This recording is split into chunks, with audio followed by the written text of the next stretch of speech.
Show? Isso, Boa tudo certo. noite.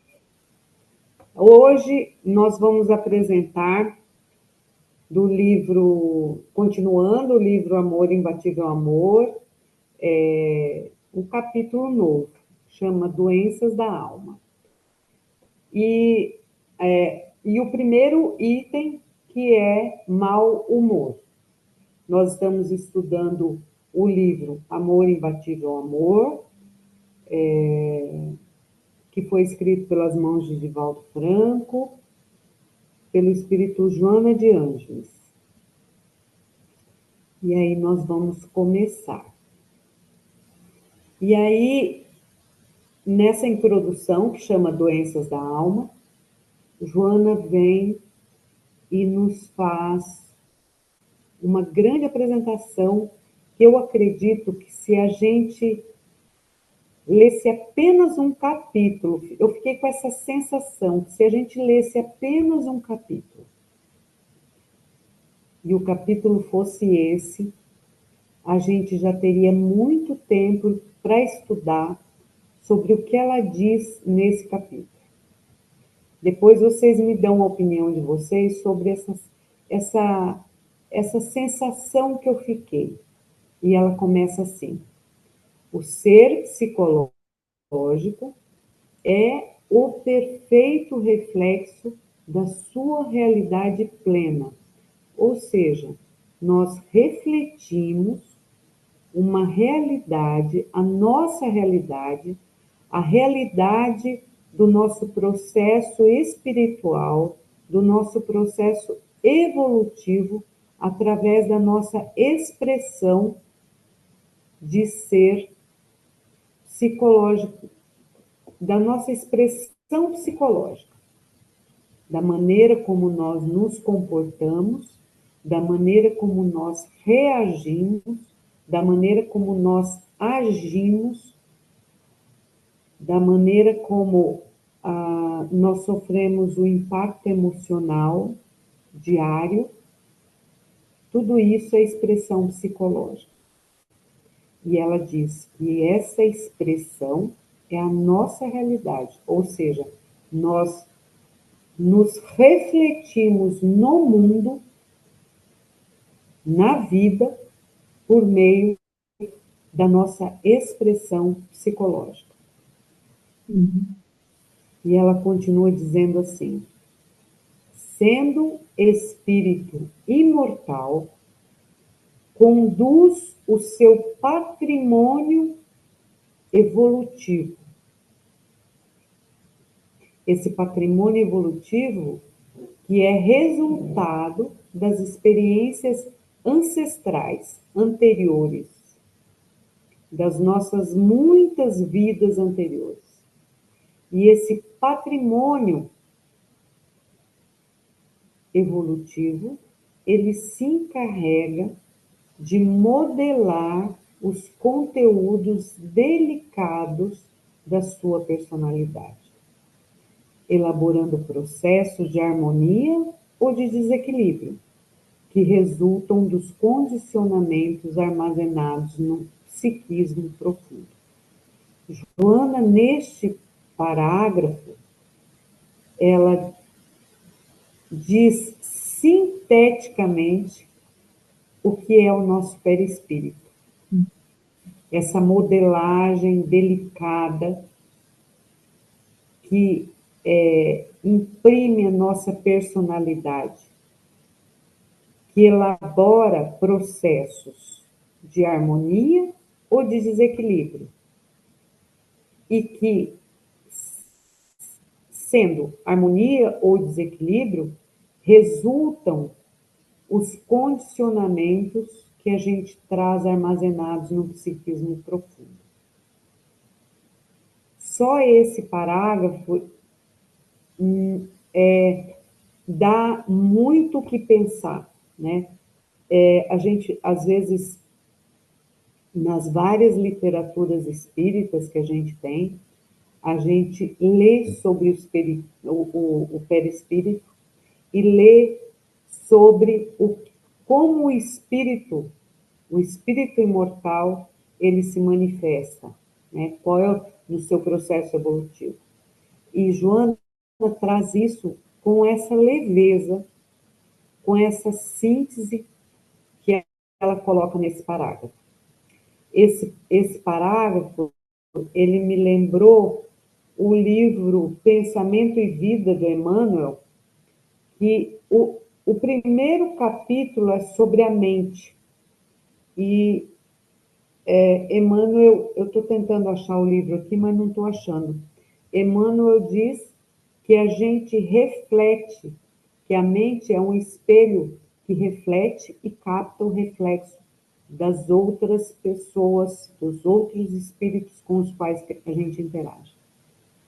E Joana nos traz, nesse parágrafo, essa definição tão linda, né, sobre a nossa presença e a nossa expressão como ser, como espírito, né? E ela continua nessa poesia dela, né? Arquiteto da própria vida. Olha que lindo isso, gente. Nós somos arquitetos da própria vida.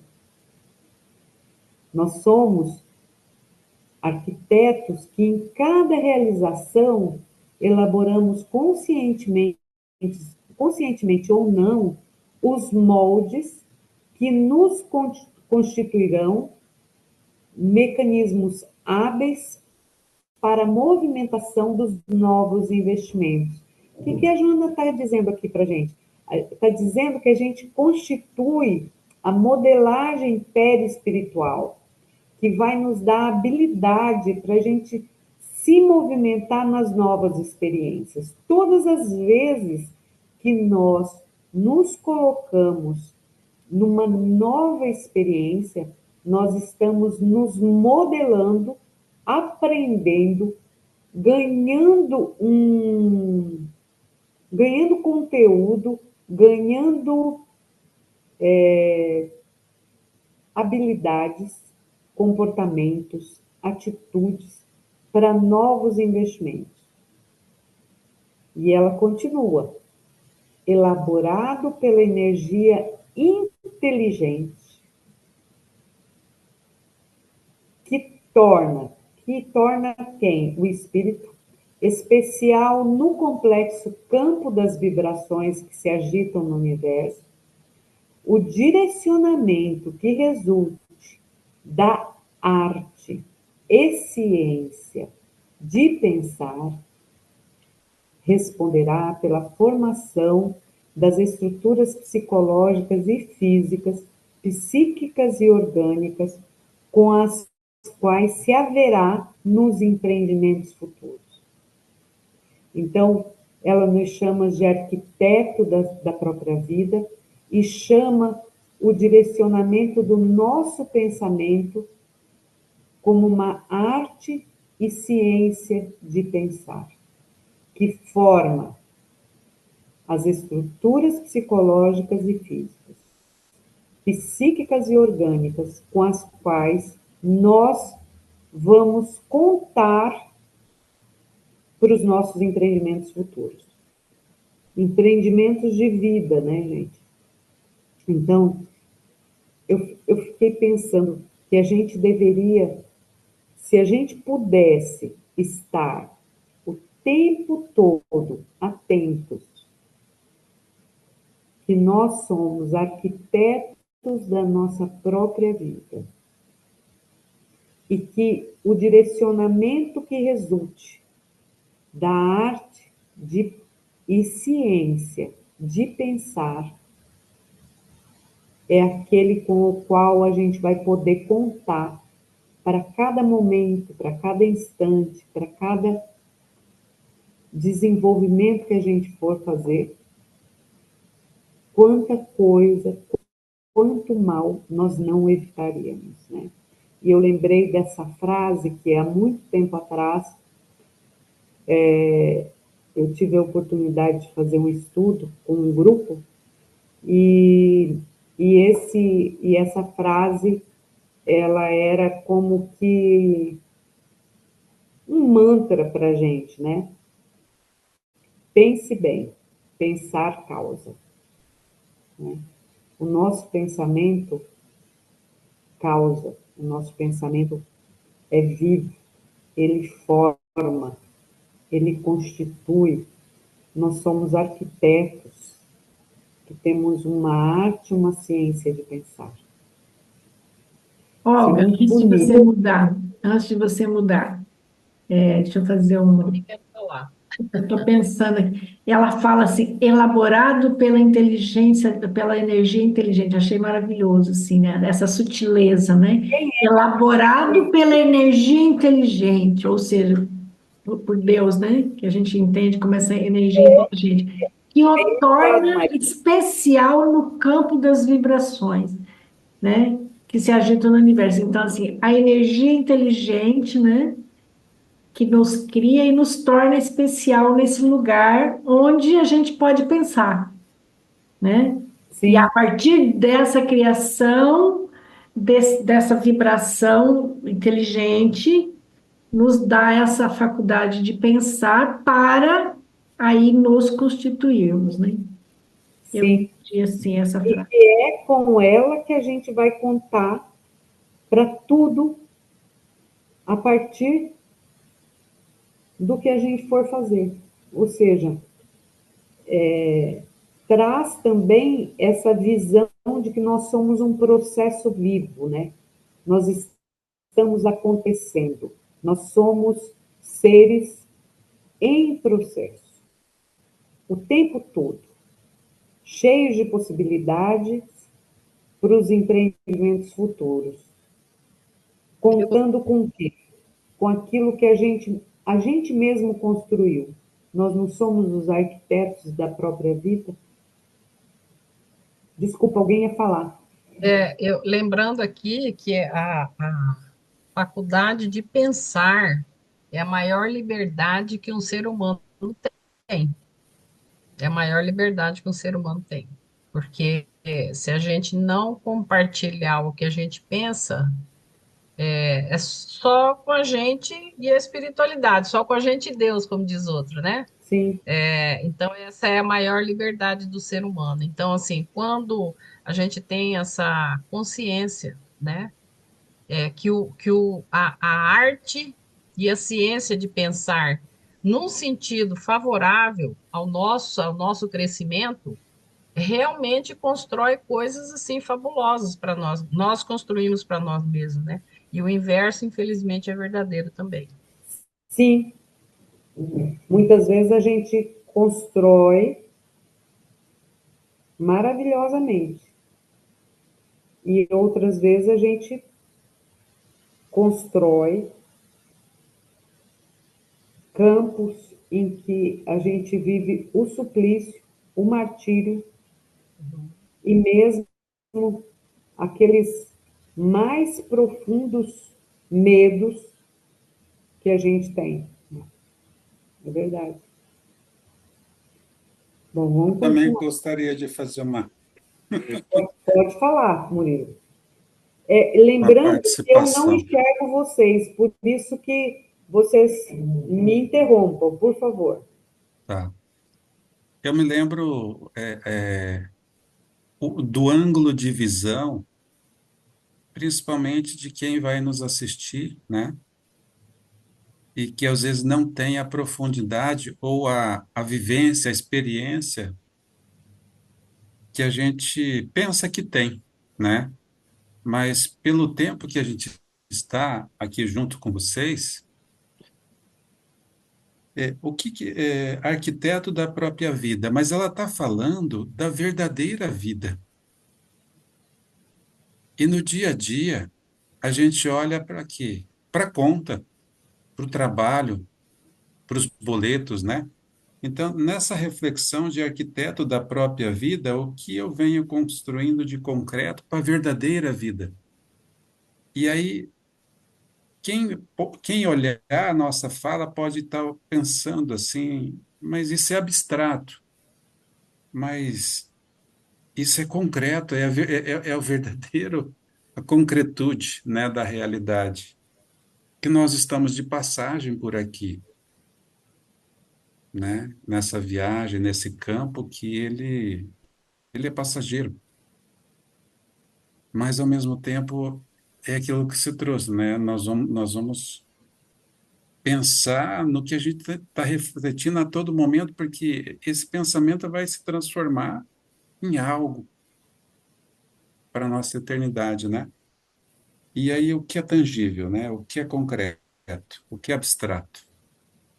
E eu fiquei aqui pensando, porque eu já estive lá naquele momento, quando eu cheguei, só para agregar esse que talvez possa se sentir, no primeiro momento, com dificuldade em entender, de uma forma poética, a verdadeira vida, né?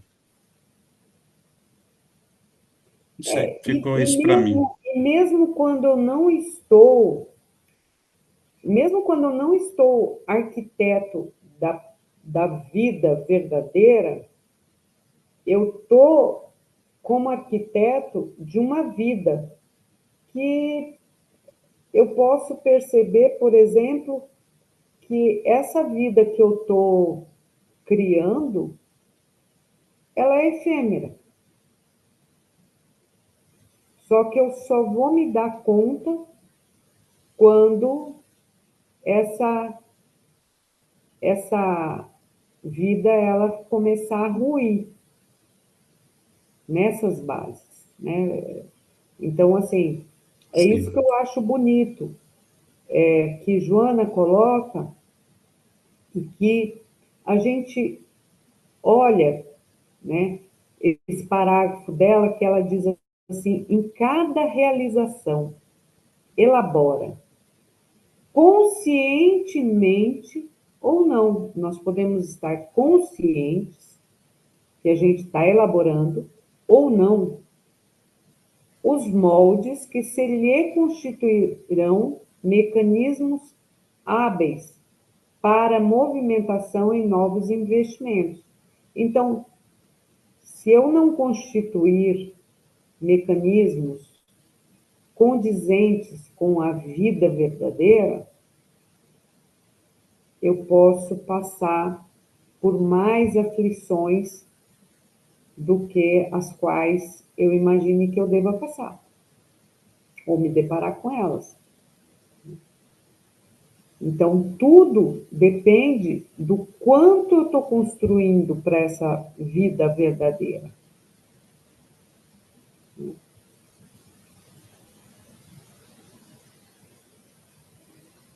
Vou passar. Ah, só eu esqueci de falar sobre as figuras. Eu vou começar a falar daqui para frente, né? Que foi uma solicitação que nos fizeram. Sendo arquiteto da própria vida, continuando o pensamento dela, que ela vem discorrendo para falar sobre as doenças da alma, ela diz assim: conforme pensa, constrói.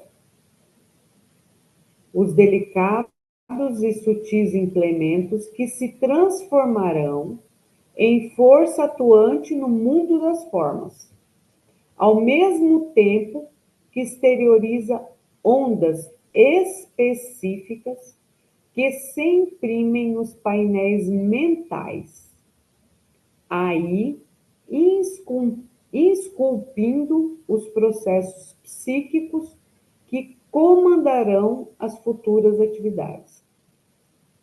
Ela está, assim, continuando a explicar que tudo o que a gente pensa, constrói. Constrói implementos que atuam no mundo das formas, ou seja, todo o nosso pensar, ele tem um reflexo superior. E, ao mesmo tempo, imprime em nós, nos nossos painéis mentais, criando, né, como que gravando os processos psíquicos que comandarão as futuras atividades. Então, vamos colocar colocar assim. Eu me lembrei de uma aula que eu tive há muito tempo atrás com o professor Roberto Crema. E ele dizia o seguinte: o dia que você acreditar que não pode andar, ainda que você tenha boas pernas, que você não tenha problema nenhum orgânico, você não anda. A gente só anda porque acredita que pode. E pode andar. Então, quando a gente se coloca uma limitação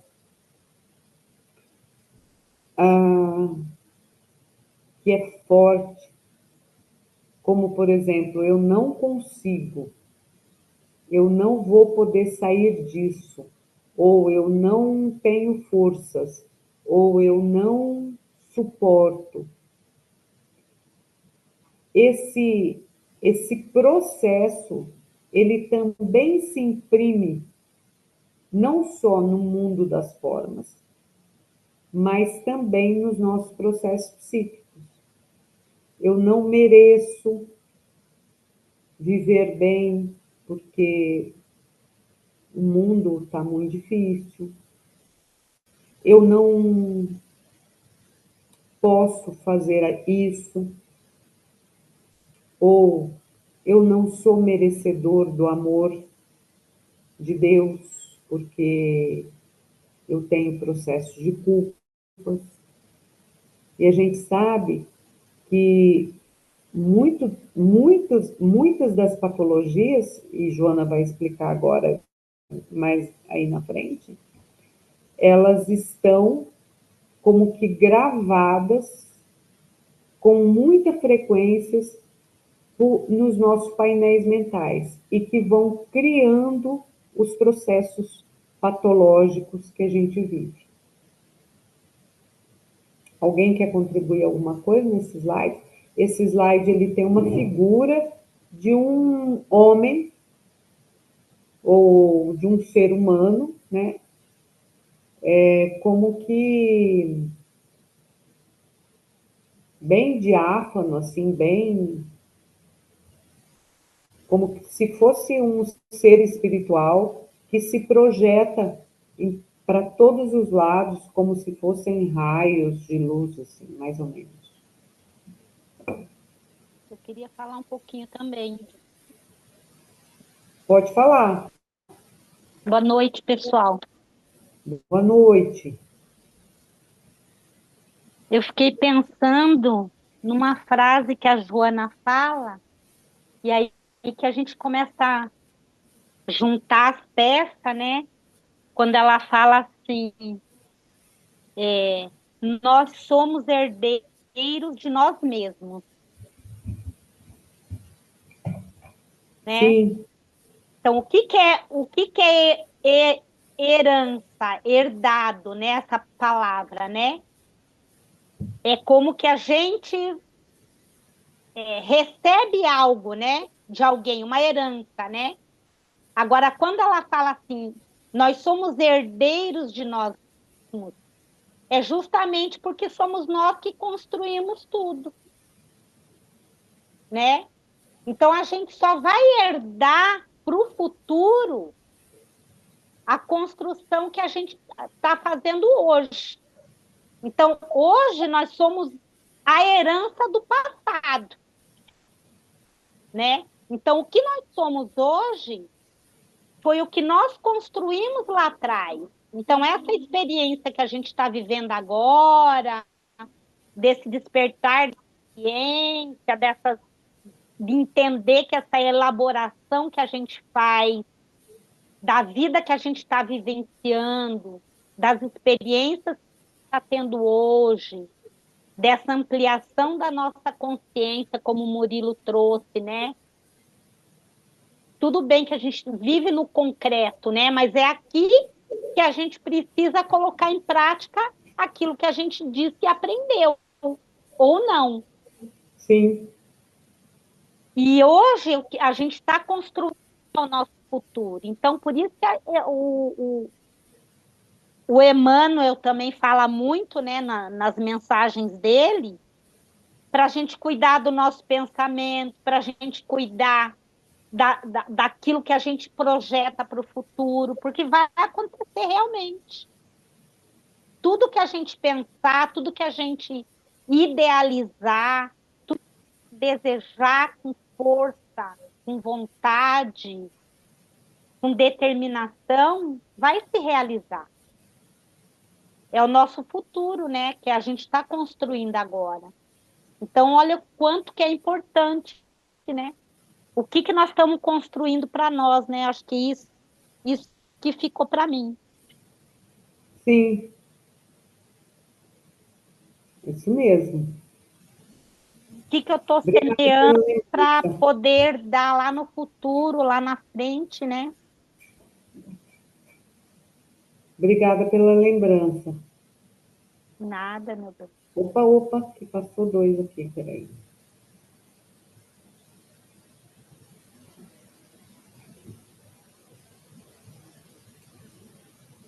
Aí ela diz assim: em razão disso, quando as elaborações mentais não possuem carga superior de energia, elaborando imagens perniciosas e inferiores, plasmam-se nos refolhos íntimos, nas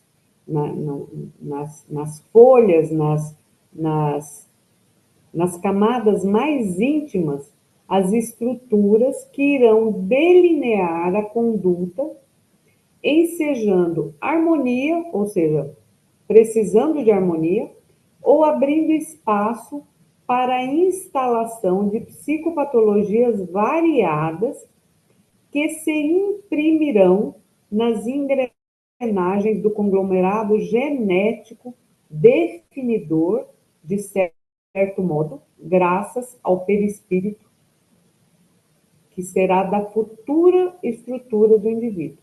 Ou seja, ela está contando para a gente como que acontece a impressão, vamos dizer assim, vamos imaginar que o nosso corpo, nós sabemos que nós, como espírito encarnados, nós somos todos espíritos, só que nós estamos encarnados. E nós temos, no mínimo, não vou entrar em detalhes aí, que existem outras estruturas, mas vamos falar das três estruturas, né? Que são corpo físico, perispírito, que é o envoltório do espírito, e o espírito. E aqui ela está dizendo o seguinte, que o nosso conglomerado genético definidor é o perispírito.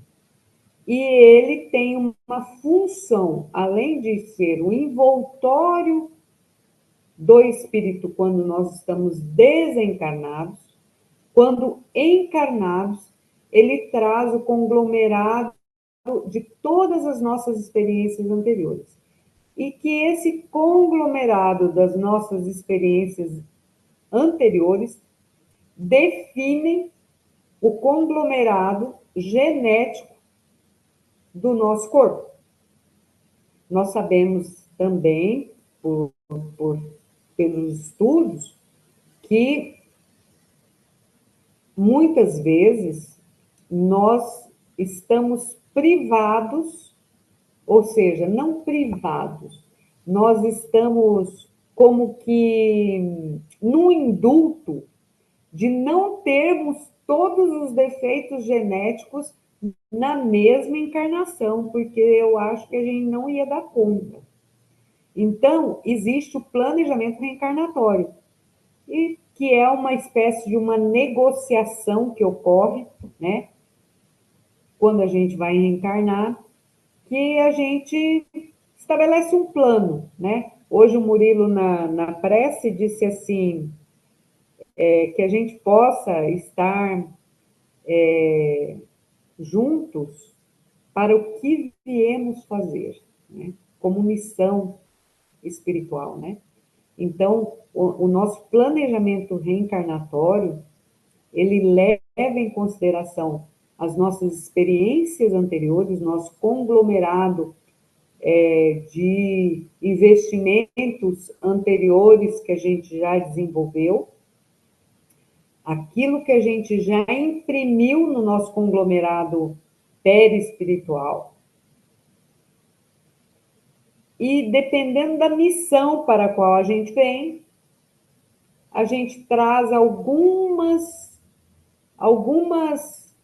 vamos dizer assim, melhorias genéticas ou piorias genéticas, dependendo do que a gente fez anteriormente. Vamos dizer que, anteriormente, eu tive uma vida psíquica muito conturbada. E nessa encarnação, eu disse, olha, a minha missão vai ser um trabalho de eu me desenvolver mais, então eu vou estudar psicologia, eu vou fazer um trabalho junto à ABRAP, eu vou fazer um trabalho de busca de mim mesma, mas ao mesmo tempo nessa busca eu vou ajudar, na medida das minhas possibilidades, outras pessoas que elas também possam buscar a si mesmas. E aí disseram, ok, Olga, então você não vai com toda a bagunça psíquica que você já viveu. Você vai só com um pedacinho da sua bagunça psíquica. Você vai só com essa partezinha aqui. Deixa essa outra para outros empreendimentos. É mais ou menos isso. Eu não sei se essa minha explicação ajudou ou piorou, mas foi mais ou menos isso é mais ou menos isso, assim que eu entendo.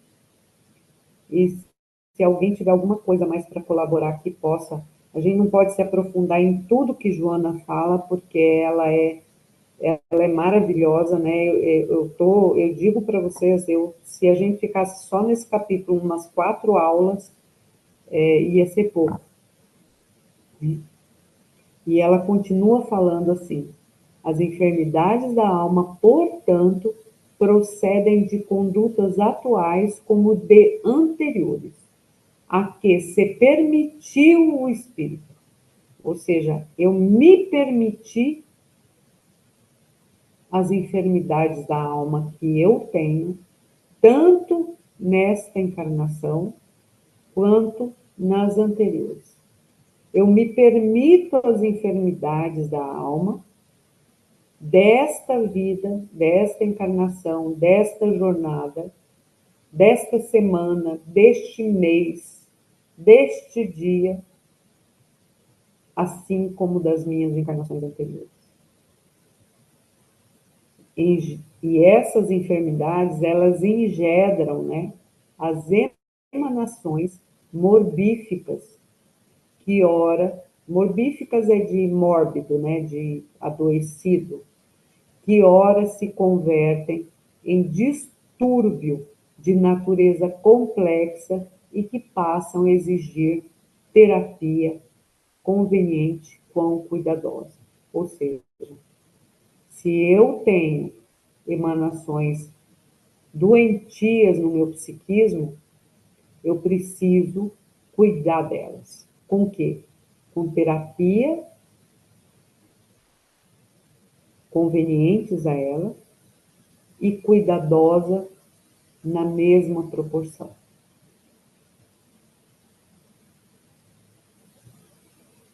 Posso continuar? Tá tudo Sim, bem aí, pessoal? sim, pode Vai falar seguir. da figura, Pode seguir. descrever da figura. Figura, né? A figura é uma figura de um corpo todo, ele é todo como se ele fosse um corpo fluido. É só uma silhueta de um corpo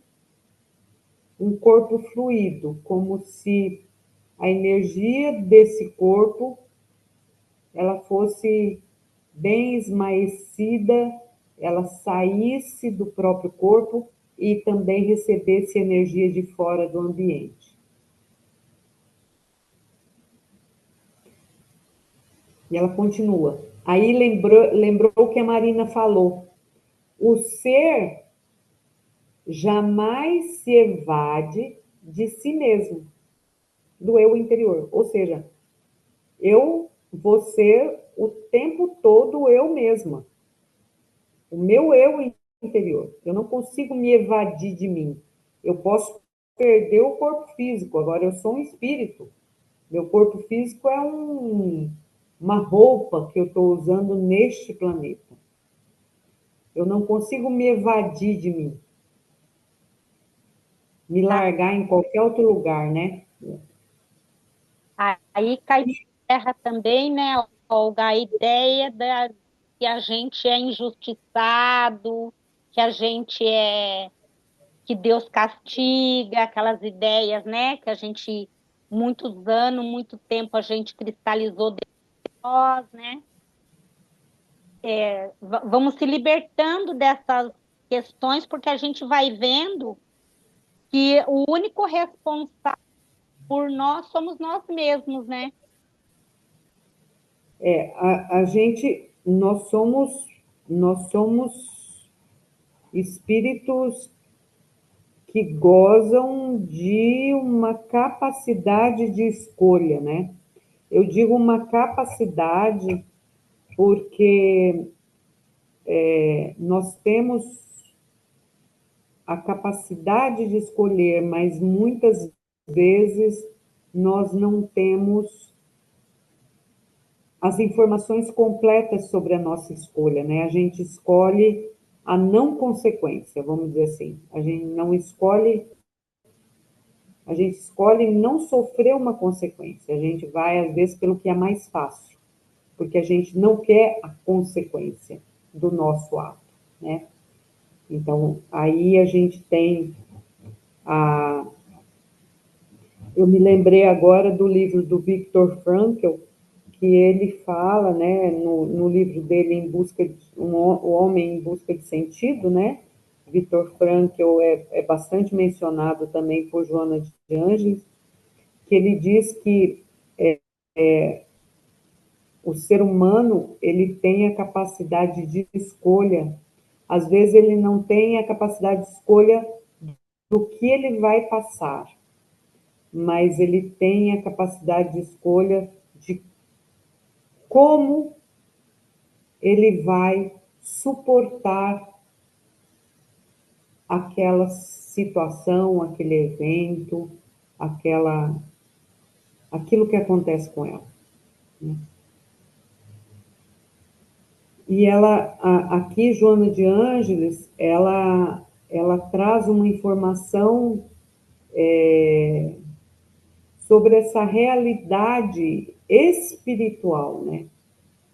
Que o ser que somos nós, jamais se evade de si mesmo, do eu interior, que sobrevive à decomposição cadavérica e é responsável por todas as ocorrências existenciais, face à sua causalidade e à sua destinação que tem caráter eterno.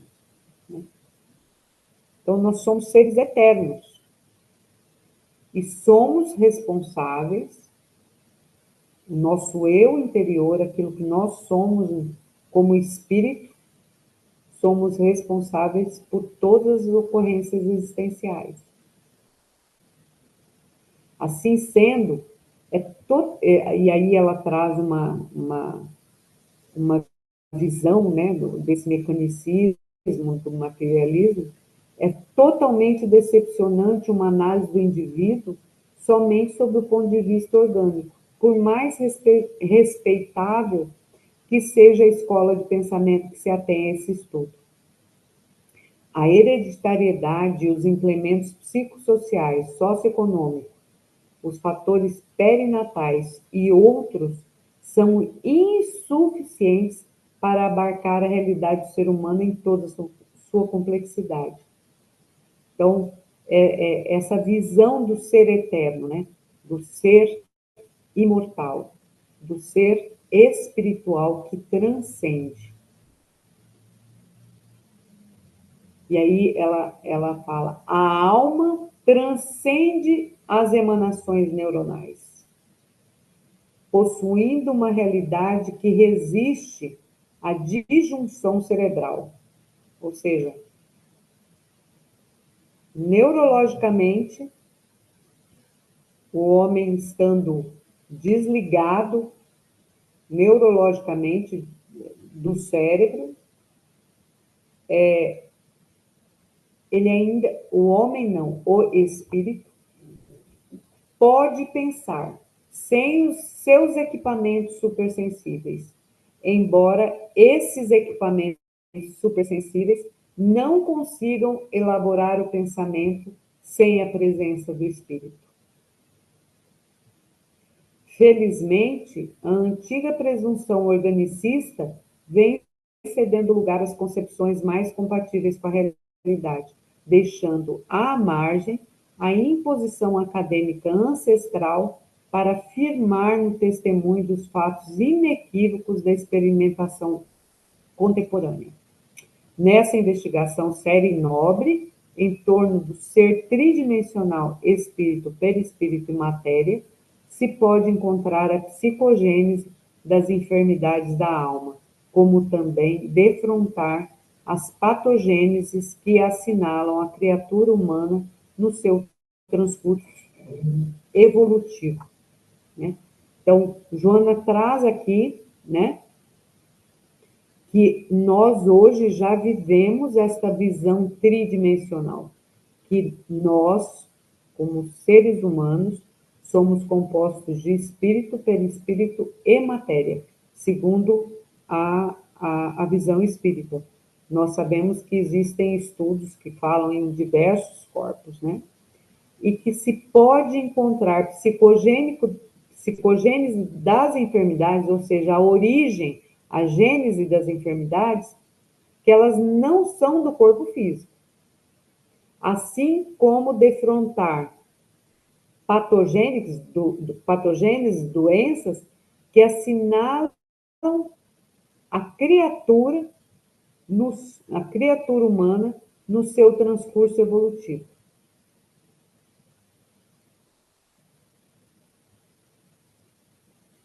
E aí ela conclui essa parte da introdução dizendo assim: o ser profundo, autor de todos os acontecimentos à sua volta, é o espírito, seja qual for o nome que se lhe atribua.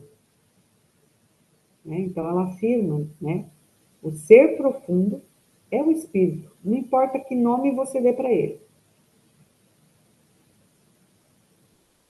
E aí, a partir dessa introdução que Joana faz em todo o capítulo, ela vai começar a apresentar o que ela chama de doenças da alma, né? E ela começa com o mau humor. E ela começa dizendo assim, que realizando um périplo, né? Périplo é uma circunnavegação, né? Antigamente, na época das grandes navegações, périplo era como que um diário por onde aquela navegação ela passava, né? E ela faz essa comparação, né? Realizando um périplo que se inicia na forma de princípio inteligente. Então, lá no comecinho, éramos só o princípio inteligente. O espírito cresce, esculpindo, né? Gravando conquistas e desacertos no âmago da sua realidade. Lembra que lá no primeiro slide, Joana fala que nós somos o reflexo, o nosso ser psicológico é o reflexo da nossa realidade plena, definindo formas, contornos e conteúdos.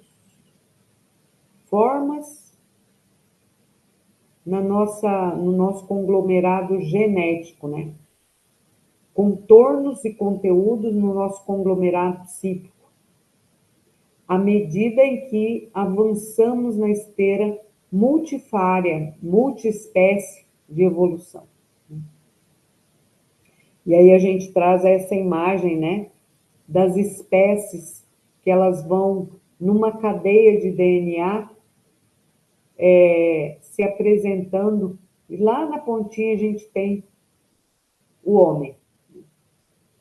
Cada etapa se assinala por específica realização, que se lhe torna patamar de sustentação para um novo passo, crescendo a pouco e pouco no rumo da autoconquista. Essa frase aqui que está em negrito, ela fala muito, né? O quanto a gente precisa saber e ter clareza que cada etapa que a gente vive, ela se torna um sustentáculo, né? Um degrau que a gente vai se apoiando para crescer, e que esse crescimento ele é pouco e a pouco e pouco. A pouco e pouco. Com que objetivo? Da nossa autoconquista, da conquista de nós mesmos. Essa autoconquista, ela diz para a gente que, na verdade, nós nos achamos muito donos de nós mesmos, mas é só um pensamento de quem ainda ignora muito, né? Basta que a gente seja colocado numa pequena contrariedade e aí a gente perde esse domínio que a gente acha que a gente tem da gente. E não precisa ser uma grande contrariedade, pode ser uma pequenininha. Então, essas coisas que nos acomete, elas mostram o quanto a gente está em rumo à autoconquista. Tudo bem até aqui? Sim, pode continuar. É que como eu não vejo vocês, eu falo, será que eu caí? Não, tá tudo bem. Tá todo mundo refletindo aqui. Muitas refletindo. Verdade. Nossa, eu ainda estou sob efeito desse estudo.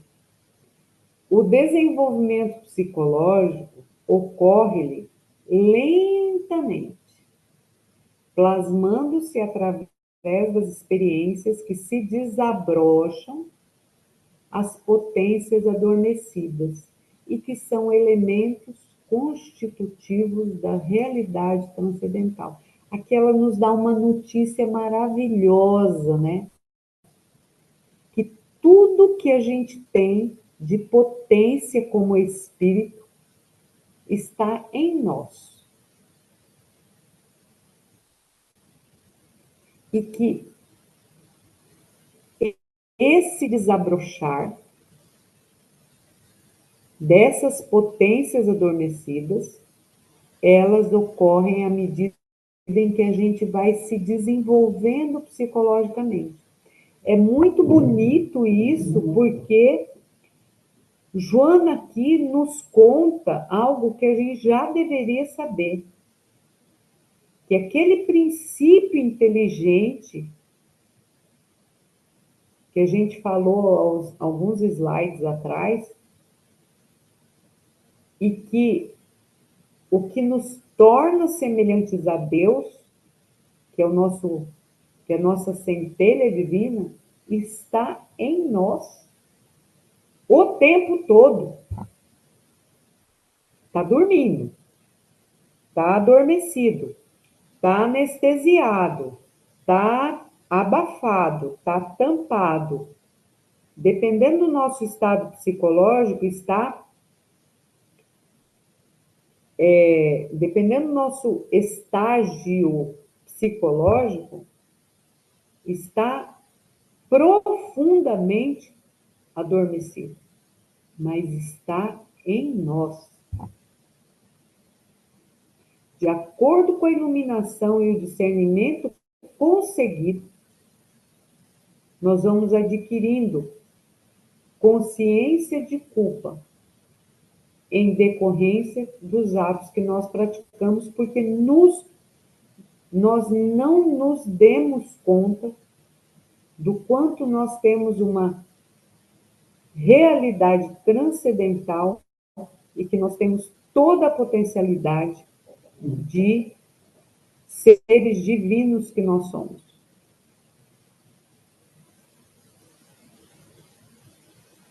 E aí a gente transfere os novos cometimentos para uma necessidade de recuperação da tranquilidade perdida, que é aquilo que a consciência de culpa nos tira, que é um recurso para a gente alcançar a nossa saúde integral. Ou seja, Joana aqui coloca que a nossa consciência de culpa, ela é ao mesmo tempo um instrumento da gente despertar para os atos que a gente cometeu e que a gente não estava alinhado com a essência divina que nós temos, né?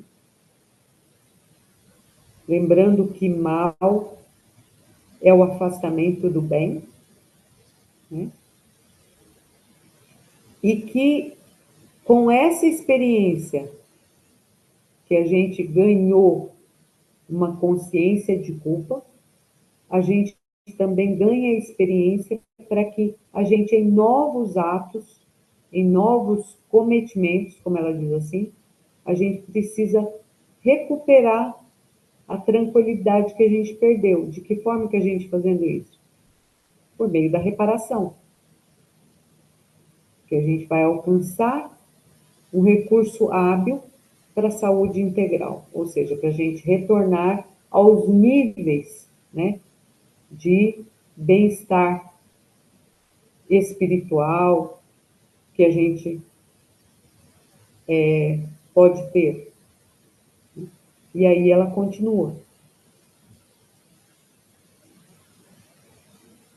O ser essencial é amor. Lembra que as potencialidades estão todas em nós. E ela reforça aqui, o ser essencial é amor. No entanto, no processo de despertamento da sua potencialidade divina, adquire expressões não legítimas. Como é que a gente desperta a potencialidade divina? Por meio da vida do viver, do estar na experiência.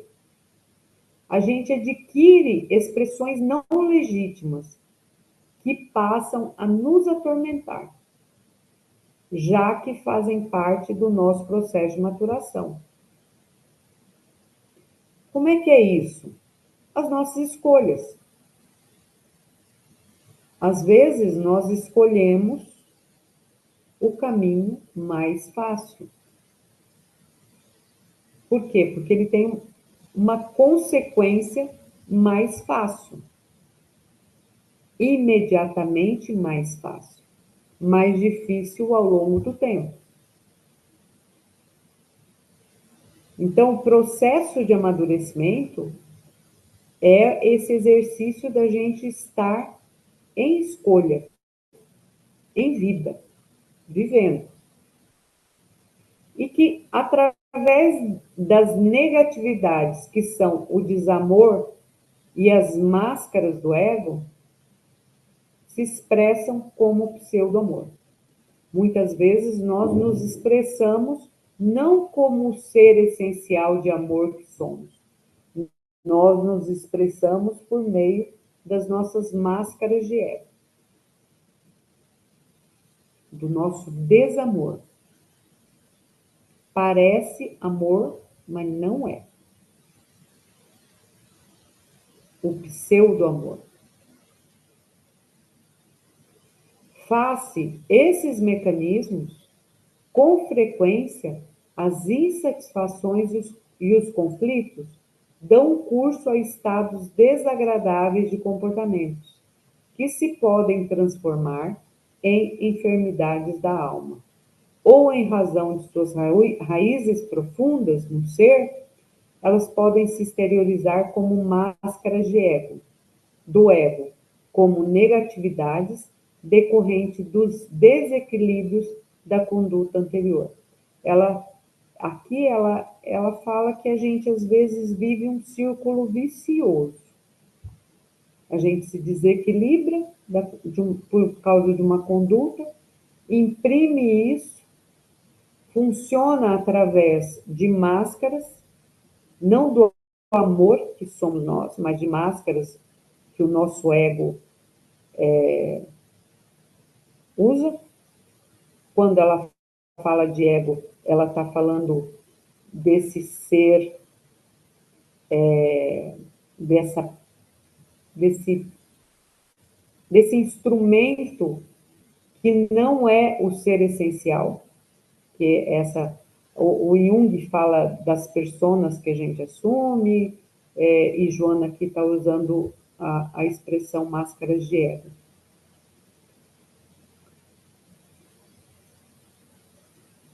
E cada vez que a gente age por meio dessas máscaras, mais a gente se machuca, e mais a gente entra nesse processo vicioso, né?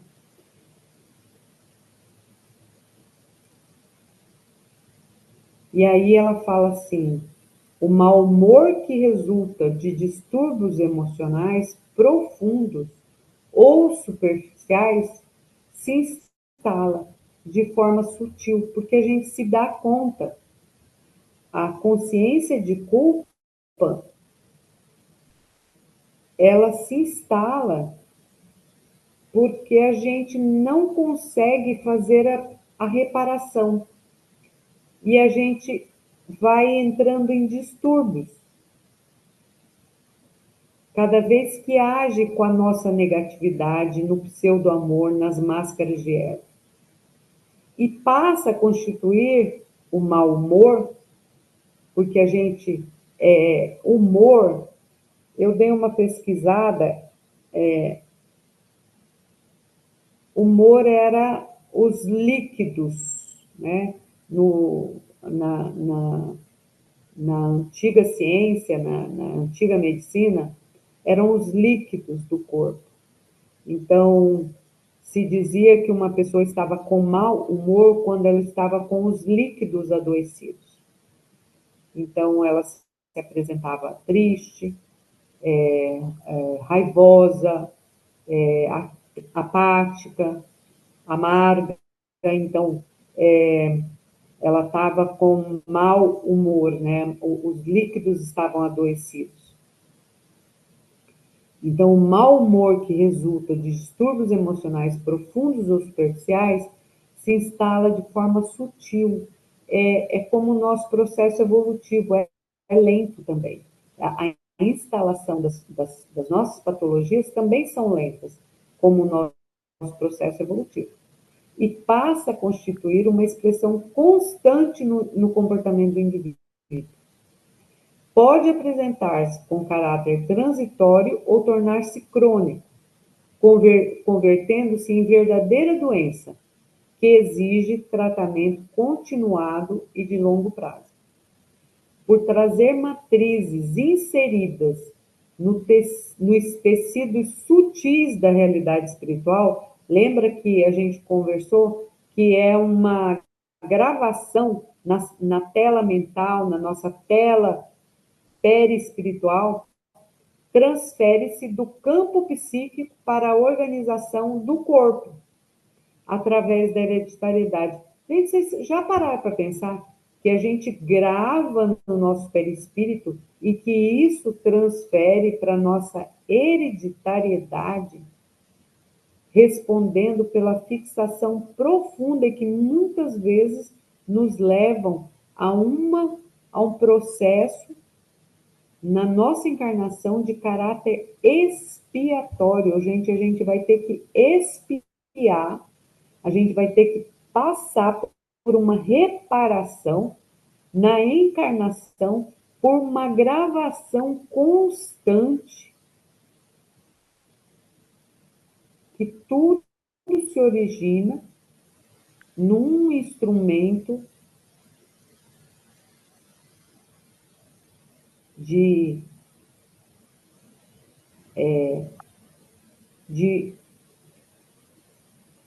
força para a gente evoluir, que é a consciência de culpa. Imagina se a gente não tivesse consciência de culpa, que a gente não se desse conta dos erros que a gente comete.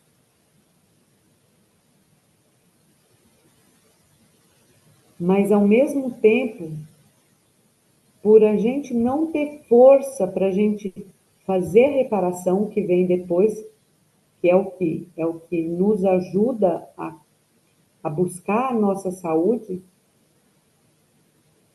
psíquica, a gente só fica na consciência de culpa e isso vai nos dando uma negatividade profunda que a gente vai gravando no nosso corpo perispiritual e que nos leva a, inclusive, poder ter uma fixação profunda e viver uma encarnação de caráter expiatório. Olha que sério isso. Tudo se originando num instrumento que é natural nosso, mas que a gente não dá conta de fazer uma evolução dela.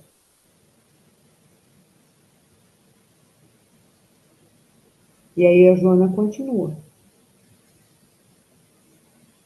E aí ela traz uma caracterização para a gente entender como é, o que caracteriza o mau humor.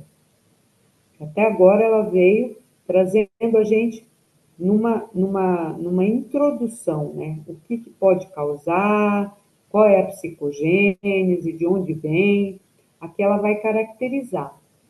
E ela fala assim: caracteriza-se o mau humor pela apatia que o indivíduo sente em relação às ocorrências do dia a dia, a dificuldade para divertir-se, aos impedimentos psicológicos de atingir metas superiores, de bem desempenhar a função sexual, negando-se a mesma ou atirando-se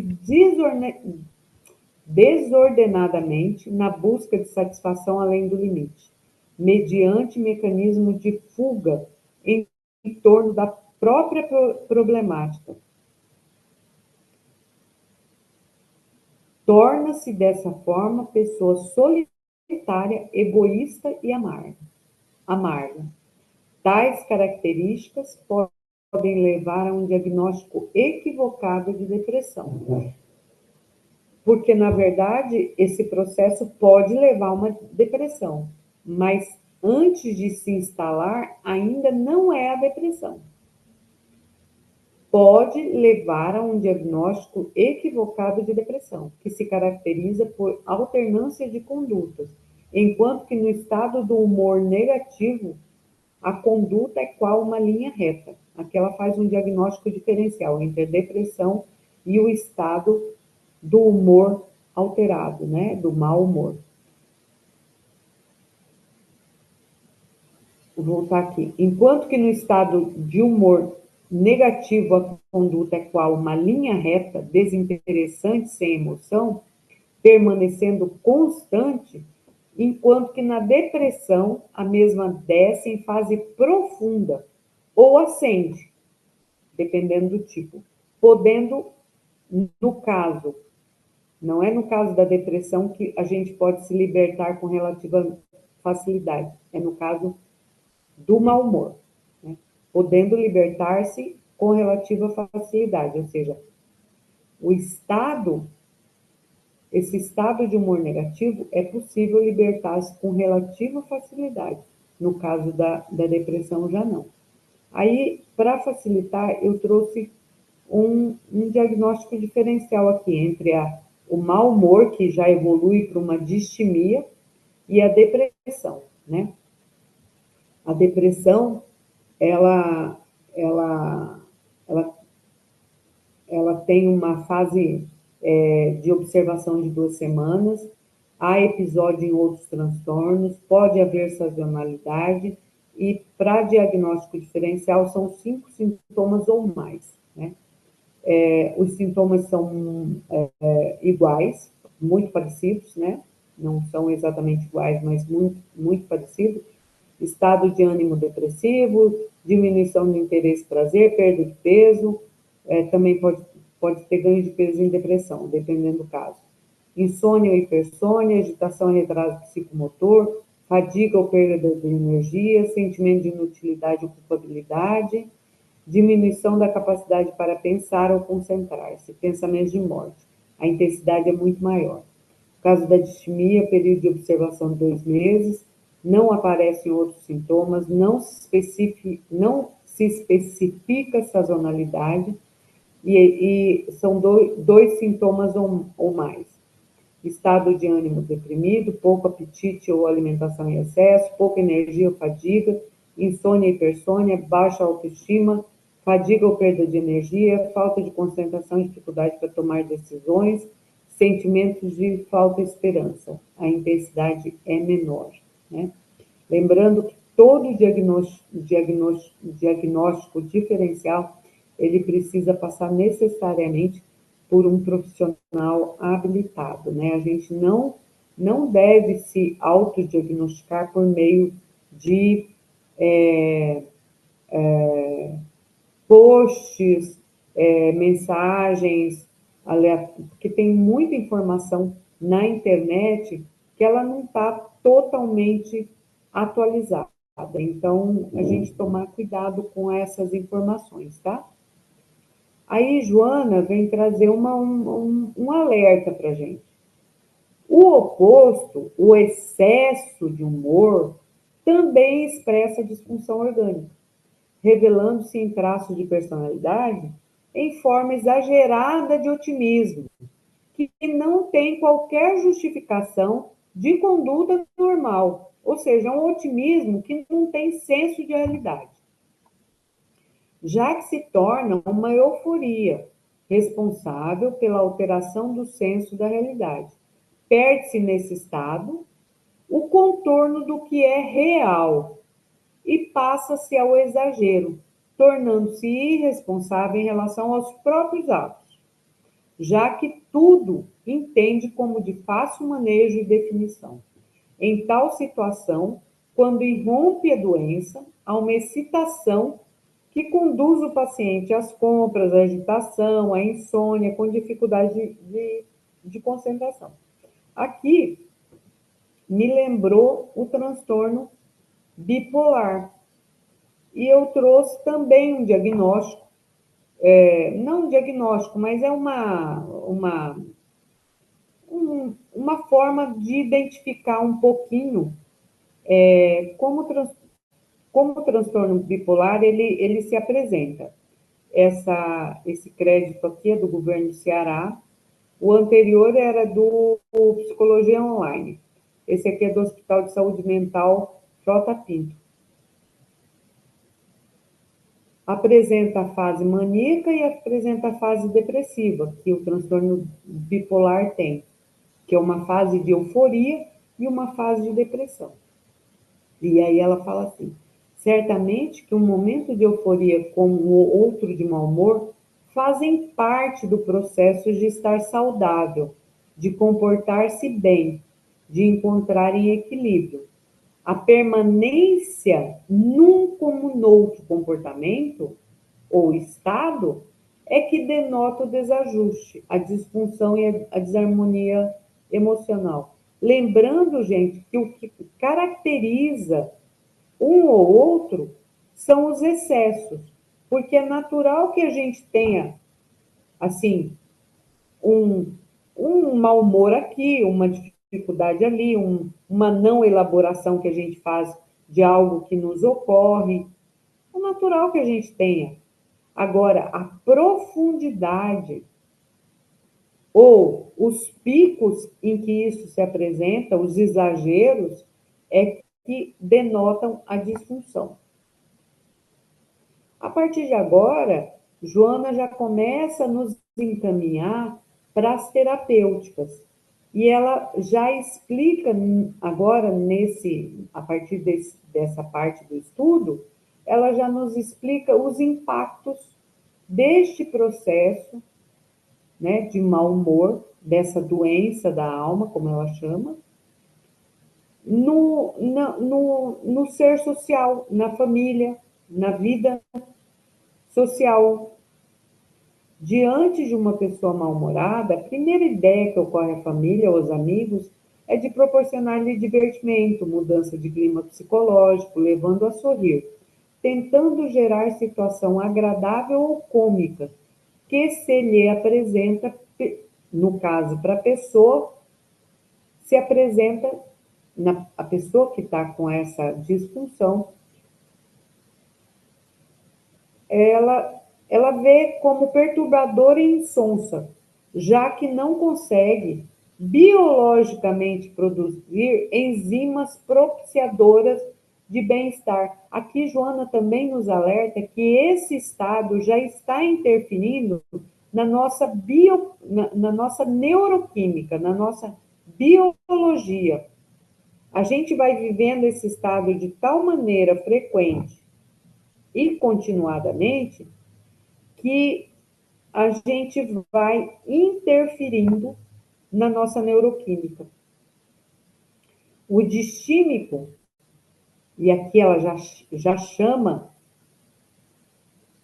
como uma patologia, já não é mais humor, ela chama de distímico, sente-se pior em tal circunstância, formulando o conceito de culpa perturbador, ao sentir-se responsável por estar preocupando aqueles que o estimam e o cercam, tornando-se-lhe o lazer proposto uma experiência ainda mais traumática, porque a pessoa ela vai para aquele processo com a consciência de culpa, porque ela está pesando a família dela, e ao mesmo tempo que ela está ali, ela não queria estar ali. Ela não tem neuroquímica para estar vivendo aquele bem-estar, daquele lazer. Então, aquilo começa a Joana, ela diz que a experiência começa a se tornar traumática, né? E ao insucesso, a família e os amigos recuam e passam a agressão mediante a apelidos, denominando o enfermo como preguiçoso, indiferente ao afeto que lhe é direcionado e como se ele pudesse alterar de um estado para o outro, de um momento para o outro, o estado da enfermidade. Ele já está vivendo uma enfermidade. E muitas vezes a gente fala, não, isso é preguiça, né? Isso é descaso com a família. E a pessoa ela já está... Veja como que algo que se inicia como um processo de inconformidade com a culpa que eu sinto por não ter sabido lidar, por ter praticado mal, ou por ter me feito uma escolha que me distancia da minha essência para o bem. Essa consciência de culpa me leva a esse estado de mau humor, de eu estar de mal comigo, e isso vai se tornando frequente até o ponto em que eu vivo uma enfermidade. E que eu vou precisar de ajuda mesmo, né? E aí Joana nos apresenta uma linha terapêutica. Ela fala assim: somente a paciência familiar e fraternal, o envolvimento afetivo natural, sem exageros momentâneos, nem pseudoterapêuticos, concomitante à assistência psiquiátrica, podem oferecer os resultados que se desejam e que são logrados com vagar. Em casos tão graves, a terapia psiquiátrica é convocada a auxiliar o paciente, que se lhe deve entregar com cuidado, ao mesmo tempo alterando o modo de encarar a vida, o mundo e as pessoas, mediante cujo esforço renovará as paisagens íntimas e elaborará novos painéis que lhe darão cor e beleza existencial. Ou seja, à medida em que ela vai experienciando nova forma de encarar a vida, que ela vai experimentando viver a sua culpa existencial e a sua culpa das atitudes que ela vê como afastamento do bem, que ela não possa não ter agido bem, e que ela vai vivendo novos empreendimentos e que vai entrando mais em consonância com o ser espiritual. Ela vai se dando conta que é possível que a gente erre, mas numa nova experiência a gente pode não errar. E isso vai renovando as paisagens íntimas e vão dando novos painéis que vão dar cor e beleza existencial. E aí Joana diz isso com uma forma de nos auxiliar a perceber essa doença, como que parece mesmo que a pessoa vai vivendo uma monocromia, ela só vai enxergando as coisas sobre uma cor só, parece que tudo vai ficando cinza, parece que tudo vai perdendo a beleza, a cor natural da vida, a beleza, e a pessoa entra naquele estado de apatia, de amargura, de uma vida sem sentido, né?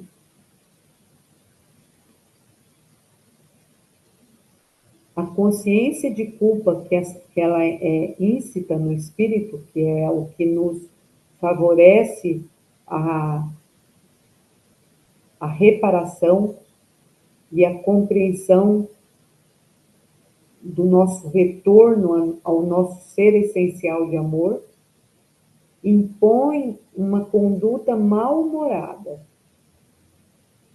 produzindo organicamente os fenômenos exteriores, que podem ser diluídos mediante uma alteração na conduta do enfermo, que deve se esforçar certamente com muito sacrifício, a fim de recuperar-se dos equívocos, encetando novos compromissos edificantes, mediante os quais diminuirá a sua dívida moral, autoliberando-se do fardo esmagador. Que fardo esmagador é esse?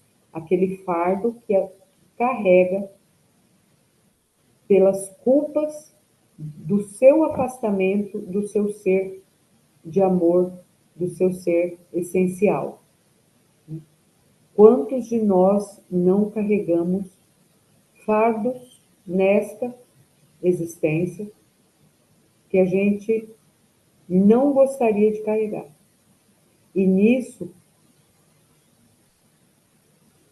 a reencarnação com o esquecimento das vivências anteriores é, de fato, uma benesse, né, que nós recebemos. Imagina se nós nos lembrássemos de tudo, de todo o mal, de todo o afastamento do bem, de todo o afastamento da nossa essência de amor que nós já praticamos. Se muitas vezes a gente sofre por um fardo que é desta encarnação, apenas. Então, a misericórdia que nós temos, né? E aí, já concluindo, quase na marca do pênalti, já são 20h54. Por outro lado, a bioenergia constitui valioso recurso terapêutico por agir nos tecidos sutis do perispírito do enfermo, auxiliando a reconstrução das suas engrenagens específicas, alterando o campo vibratório, que redundará na modificação expressiva da área neuronal. A distimia e a euforia são, portanto, doenças da alma, que necessitam de conveniente estudo e tratamento, por assaltarem um número cada vez maior de pacientes vitimados por si mesmos e pelos variados fatores exógenos a que todos envolvem na atualidade. Então, não é há fatores que nós mesmos nos colocamos neles, mas também há fatores que estão externos a nós e que muitas vezes nós nos deixamos levar por eles. De qualquer forma, nós somos sempre arquitetos da nossa própria vida. Queria agradecer a oportunidade desse estudo, desse aprendizado, especialmente a nossa querida mentora Joana de Ângeles, por esta aula magna que ela dá nesse capítulo. E agradecer a atenção de todos e as reflexões que nós juntos fizemos aqui nesta noite. E aí eu vou interromper o compartilhamento e abrir para os nossos minutinhos finais de contribuição.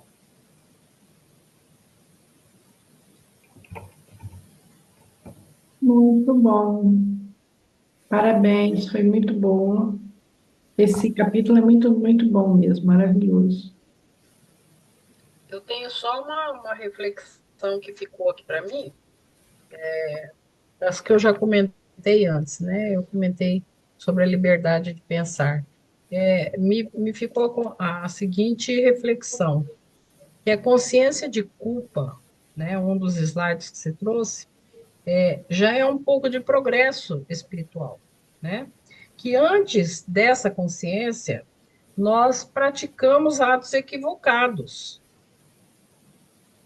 até que durante o nosso desenvolvimento nós vamos adquirir essa consciência de culpa, né? Quer dizer, até a consciência de culpa, ela é um progresso, um pequeno progresso, né?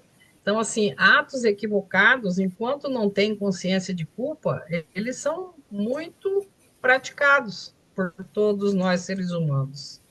Eu fiquei com essa reflexão, sabe? É verdade. A gente sabe que patologicamente nós temos na, na definição clássica, né, de psicopatas, que são desprovidos de consciência de culpa. Então, se na próxima encarnação eles já tiverem um processo de culpa, já é sentido de evolução. Ainda que eles possam gravar isso como uma patologia auxiliar, né? Uhum. Minha parte era isso.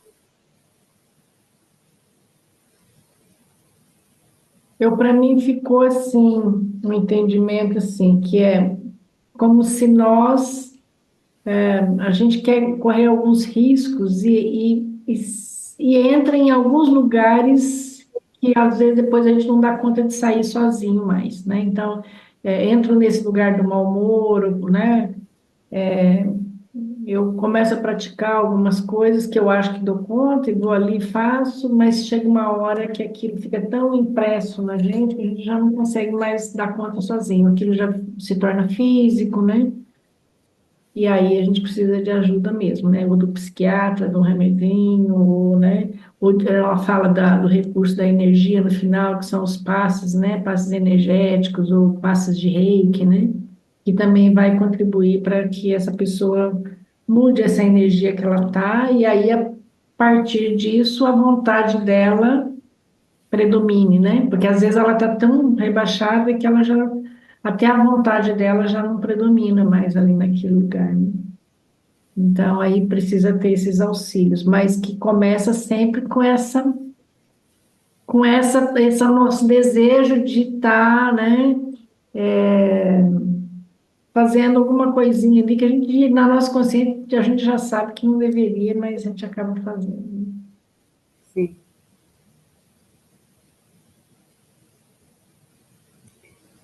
Quem mais quer? Ainda tem? Bom, já são 9 horas, mas se alguém quiser colocar.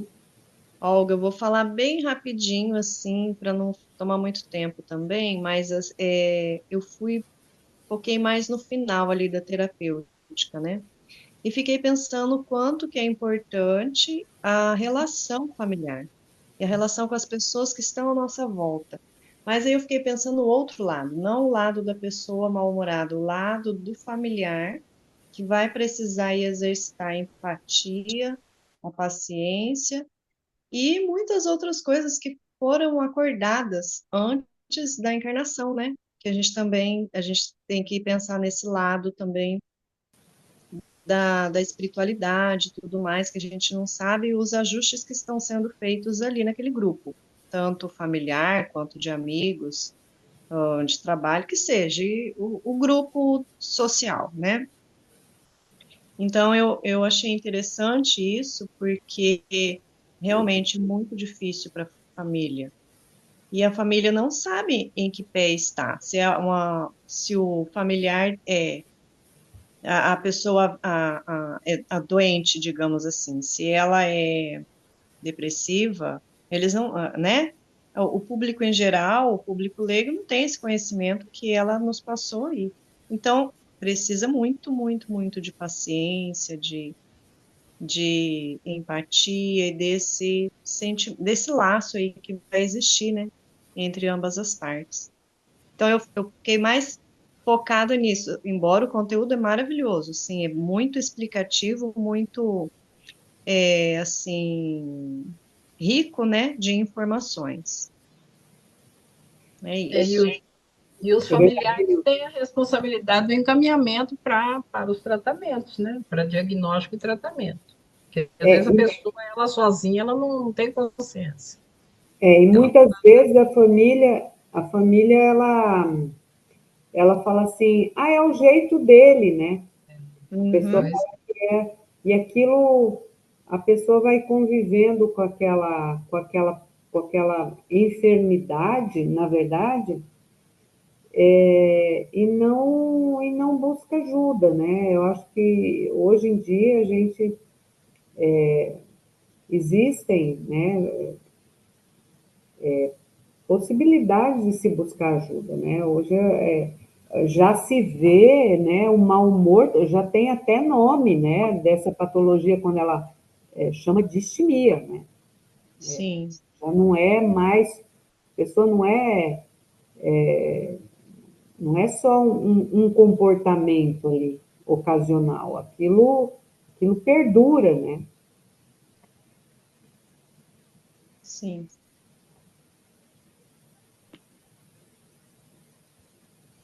Mais alguém gostaria?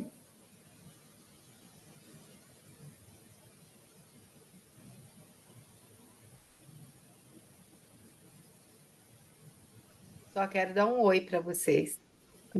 Oi, oi, Dilma, tudo bem? Graças a Deus. Tá bom. Bom, então, Murilo, Marina, ninguém mais quer falar nada, senão a gente pode. Obrigado. Aquilo que eu postei ali, o ser humano jamais se evade de si mesmo, né? Eu, eu, essa é uma forma mais culta, né? O que eu ouvia era assim, tentei fugir de mim, mas onde eu fui, lá eu estava. que legal. Uau! Legal. Gostei dessa. Eu não consigo me largar, né? Eu vou comigo onde eu for, né? Tipo isso. Aonde eu for, Gente serei boa. eu que estarei lá, né? É, Muito bom. bom, então, Mas isso nos dá uma consciência maravilhosa, né? De ser responsável, né? Por toda a nossa vida, por o que está posto na nossa vida, todas essa situação. Isso foi algo que a gente construiu. E que bacana quando a gente olha e vê que a gente construiu bastante coisa bacana, né? Eu me parabenizo sempre, né? Quando eu olho assim, que eu vim de uma família maravilhosa, eu falo, nossa, eu devo ter construído alguma coisa bacana para chegar nessa família tão boa, né? Para ter essa vida que eu tenho hoje, né? Assim, sem grandes assaltos, sem grandes problemas, né? Uma vida bem construtiva, minha vida foi, né? Foi e é, né? Então, eu fico feliz comigo, né? Porque aí eu me remeto para o passado e falo, nossa, então houve um merecimento, né, para estar nesse lugar que a gente está hoje. Então, que bom. Porque provavelmente bem no passado a gente já esteve bem pior, né? Mas, segundo a compreensão da doutrina espírita, só o fato de estarmos encarnados, uhum, nós estamos recebendo uma chance, né? Nós estamos recebendo uma possibilidade de reparação, né? é, uhum, Então, de alguma maneira, né, a compreensão que a doutrina espírita nos dá é que uma encarnação é uma oportunidade. Então, às vezes não é tão fácil, ela não é tão tranquila, às vezes se apresenta com muitos percalços, com muita dificuldade, dificuldades inclusive que nós, às vezes, não conseguimos alcançar, mas que de alguma forma é uma oportunidade, né? E segundo alguns autores espirituais, encarnação essa que nós imploramos para poder estar aqui, né? uhum. Então, é isso, né? Nós estamos aqui com as possibilidades do futuro, né? Nós somos aqui esses arquitetos da nossa própria vida, sabendo que a gente não vai conseguir se evadir da gente. Então, a nossa primeira missão é a gente mesmo, né? Cuidar da gente Então, mesmo e dos outros, né? sem dúvida. Então, mãos à obra, né? Amanhã a gente Nossa, tem um dia inteirinho chamado presente para viver. E para a gente se lembrar que o nosso pensamento é arte e ciência. Obrigada a todos, uma boa noite e que a gente possa se ver na próxima quarta-feira com a continuidade do estudo Doenças da Alma. bom, gratidão, Olga, foi maravilhosa toda a condução. Então, até a próxima semana, pessoal. Já vou interromper aqui a gravação, tá?